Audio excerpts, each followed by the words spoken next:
حضرت عمر بن عوف رضی اللہ تعالیٰ عنہ سے روایت ہے، وہ بنو عامر بن ربیع کے حلیف تھے اور رسول اللہ صلی اللہ علیہ وسلم کے ہمراہ غزوہ بدر میں شریک ہوئے تھے۔ انہوں نے بیان کیا، رسول اللہ صلی اللہ علیہ وسلم نے حضرت ابو عبیدہ بن جراح رضی اللہ تعالیٰ عنہ کو بحرین روانہ فرمایا تاکہ وہاں کے لوگوں کا جزیہ لے کر آئیں۔ نبی صلی اللہ علیہ وسلم نے بحرین والوں سے صلح کی تھی اور ان پر حضرت علاء بن حضرمی رضی اللہ تعالیٰ عنہ کو امیر مقرر فرمایا تھا۔ حضرت ابو عبیدہ رضی اللہ تعالیٰ عنہ بحرین سے مال لے کر آئے۔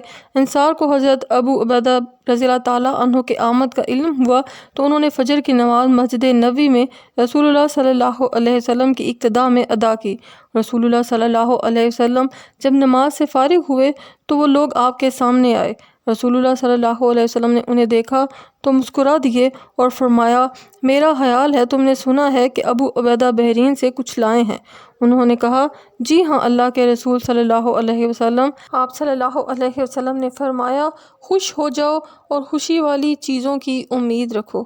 قسم ہے اللہ کی، مجھے تم پر فقر کا اندیشہ نہیں، مجھے تو یہ خطرہ ہے کہ دنیا تم پر اسی طرح فراخ ہو جائے گی جس طرح تم سے پہلے لوگوں پر ہوئی تھی، پھر تم اس کے لیے ایک دوسرے پر رشک کرو گے جس طرح تم سے پہلے لوگوں نے کیا، تو یہ دنیا تمہیں تباہ کر دے گی جس طرح اس نے تم سے پہلے لوگوں کو تباہ کر دیا تھا۔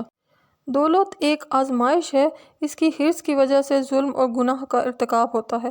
مال حلال طریقے سے حاصل ہو اور اس پر قناعت کی جائے تو برا نہیں۔